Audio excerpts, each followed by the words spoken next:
성경 말씀 누가복음 2장 1절부터 14절 말씀입니다. 11절 한 절만 봉독해 드리겠습니다.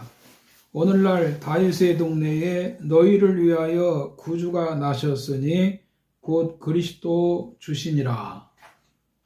이 본문 말씀을 가지고 성탄의 소식이라는 이런 제목으로 잠깐 말씀을 나누겠습니다.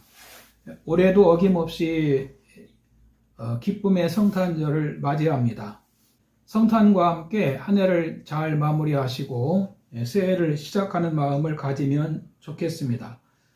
주님과 함께할 때 소망이 있습니다.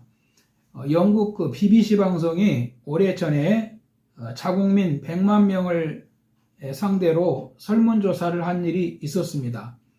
영국 역사상 가장 위대한 지도자는 누구입니까? 1위가 위스턴 처칠이었다고 합니다. 그 이유는 처칠은 영국 국민들에게 희망을 주는 지도자였기 때문이라고 분석을 하고 있습니다. 이 세상을 사는 사람들은 희망이 필요합니다. 특히 요즘처럼 암울한 위기의 시대에는 더더욱 희망이 필요한 때라고 생각합니다. 그런데 문제는 희망을 찾기가 쉽지가 않다는 것입니다. 세계 정세를 보아도 우리나라 정치라든지 경제, 사회를 보아도 국가 안보를 보아도 뭔가 살얼음판을 걷는 것 같습니다. 우리는 희망의 길을 찾아야 됩니다. 예레미야 29장 11절 이하에 보면은 여호와의 말씀이니라 너희를 향한 나의 생각을 내가 아나니 평안이요 재앙이 아니니라 너희에게 미래와 희망을 주는 것이니라라고 말씀하십니다. 하나님은 희망을 주시는 분이십니다. 그래서 성탄절은 하나님이 모든 인간에게 새 소망을 주신 우주적인 사건입니다. 여러분 혹 삶이 힘들고 답답하고 소망이 보이지 않는다고 생각하는 분이 있습니까? 하나님은 우리에게 성탄의 위대한 선물을 주셨습니다. 이 성탄을 통해서 모두에게 소망이 넘치기를 바랍니다. 첫 번째는 예수께서 하나님의 말씀대로 유대 베들레헴 다윗의 동네에 오셨습니다. 이 본문의 내용을 보면 로마 황제 가이사 아구스토가 인구를 조사하라고 명령을 내립니다. 우리나라도 10년에 한 번씩인가요? 인구조사가 있지요. 인구주택 총조사라고 합니다. 그래서 요셉과 마리아도 자신의 조상들이 살던 베들레헴으로 추적하기 위해서 갔습니다. 두 사람은 이미 약혼한 상태였고 마리아는 해산일이 가까이 오고 있었습니다. 그들은 이 본문 4절에 보면 갈릴리 나사렛 동네에서 살고 있었다는 것을 알 수 있습니다.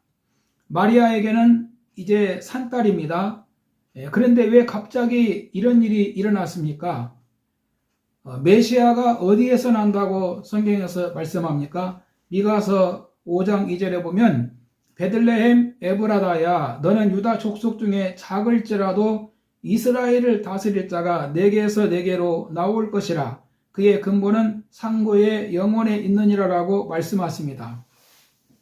메시아가 베들레헴에서 나신다고 예언이 되어 있습니다. 그런데 메시아를 임신 중에 있는 마리아가 지금 갈릴리 나사렛에 살고 있는 겁니다.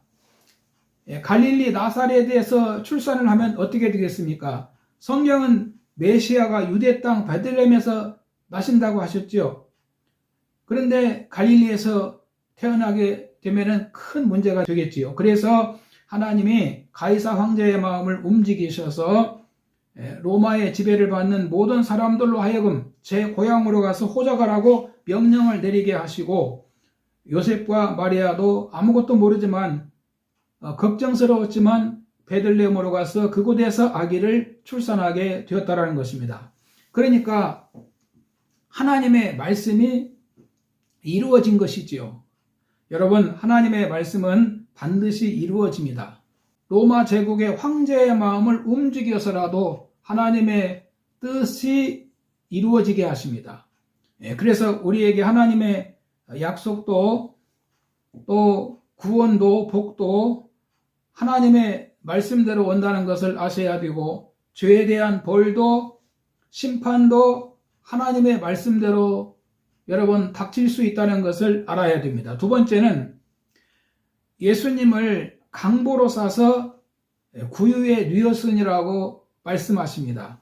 6절에 보면 거기 있을 그때 해산할 날이 차서 첫 아들을 낳아 강보에 싸서 구유에 뉘었으니 이는 여관에 있을 곳이 없음이로라. 예수님이 세상에 오셨을 때 누울 곳이 없어서 짐승 먹이통인 말구유에 뉘었다는 것입니다. 전능하신 하나님의 아들이 화려한 궁궐에서 태어나시든지 명문가 안방에서 나시든지 하지 않고 어떻게 사람도 누울 수 없는 그 마구간에서 왜 예수님이 세상에서 가장 낮고 천한 자리로 오셨을까요? 이는 영적으로 이런 곳에 살고 있는 우리 인간들을 구원하시기 위해서 이런 자리로 나를 찾아서 주님이 오신 것입니다. 저희 집사람이 해준 얘기입니다. 예전에 그 마당 한쪽에 우물이 있었답니다. 그런데 어릴 때 동생이 우물에서 놀다가 빠졌다는 겁니다. 7남매인데 셋째 자매가 그 우물에서 두레박질을 하다가 순간 우물에 빠졌다는 겁니다. 뭐 난리가 났습니다. 그러니까 아버지가 그 이야기를 듣고 마당에서 일을 하시다가 그 소식을 듣는 순간 우물 속으로 몸을 던지듯이 들어가서 아기를 안고 나오시더라는 겁니다. 이것이 부모의 마음이지요. 부모가 자식을 구하는 길이라면 어딘들 마다하겠습니까? 바로 하나님의 아들도 천한 곳에 사는 우리 인간들을 구원하기 위해서 가장 낮은 자리로 오셨다는 것입니다. 베들레헴은 떡집이라는 말이 있습니다. 예수님은 우리 인간들에게 생명의 떡으로 오셨습니다. 그 다음에 세 번째는 한밤중에 들에서 양을 치고 있는 목자들에게 구주의 탄생의 소식이 전해집니다. 목자들이 들에서 양을 치고 있었습니다. 그때 천사들이 나타나서 본문 10절에 보면 무서워 말라 보라 내가 온 백성에게 미칠 큰 기쁨의 좋은 소식을 너희에게 전하노라. 오늘 다윗의 동네에 너희를 위하여 구주가 나셨으니 곧 그리스도 주시니라 라고 말씀하십니다. 여기 보면은 두려워 말라 보라라고 하십니다. 천사들이 나타났을 때 얼마나 두려웠겠습니까? 천사들은 목자들에게 두려워하지 말라고 합니다. 천사들은 두려워하지 말라고 하면서 그 다음 무슨 말을 합니까? 이 말이 중요합니다. 보라. 보라라는 이 단어 속에 두려워하지 말라는 이유가 들어있는 겁니다. 우리가 무엇을 보느냐에 따라서 두려울 수도 있고 기쁠 수도 있는 겁니다. 여러분, 우리도 천사들이 보라라고 하는 것을 볼 수 있기를 바랍니다. 보라. 그 다음에 무슨 말씀이 이어집니까? 온 세상에 맺힐 큰 기쁨의 좋은 소식이라고 말씀하고 있습니다. 온 세상에 맺힐 큰 기쁨의 소식이 바로 이 성탄의 소식입니다. 예수님은 너희를 위하여 오셨다라고 말씀하십니다. 너희를 위하여 구주가 나셨으니, 이 구주는 구원하시는 주님이라는 뜻입니다. 예수님은 구원자로 오셨습니다. 예수님은 가난한 자를 구원하러 이 땅에 오셨습니다. 하나님을 모르는 고아들을 구원하러 이 땅에 오셨습니다. 예수님은 가난에서 부유를 주기 위해서 이 땅에 오신 구주이십니다. 또한 각색 병든 자에게 건강을 주기 위해서 오셨습니다. 키엘케올이라는 철학자는 모든 인간은 죽음에 이르는 병을 가지고 있다고 했습니다. 예수님은 이 땅에 계실 때 많은 가지각색의 병든 자들을 고쳐주셨습니다. 소망 없는 인간들에게 주님만이 치료자이시고 회복자이시고 참 소망을 주신다는 것입니다. 뿐만 아니라 예수 믿는 것이 사망의 병에서 구원을 받는 길입니다. 예수님은 죄에서 구원하시는 자이십니다. 인생에서 가장 중요한 구원은 죄에서 구원받는 겁니다. 이 죄라고 하는 것은 하나님을 떠나 사는 것을 의미합니다. 너희를 위하여 구주가 나셨으니 곧 그리스도 주시니라. 예수님은 우리를 죄와 마귀와 저주와 죽음으로부터 구원하기 위해서 이 땅에 오신 것입니다. 결론입니다. 예수님 없는 세상은 소망이 없습니다. 예수님만이 인류의 해답이십니다. 예수님만이 인간이 가진 문제들을 다 해결하실 수 있는 열쇠를 가지고 계신 겁니다.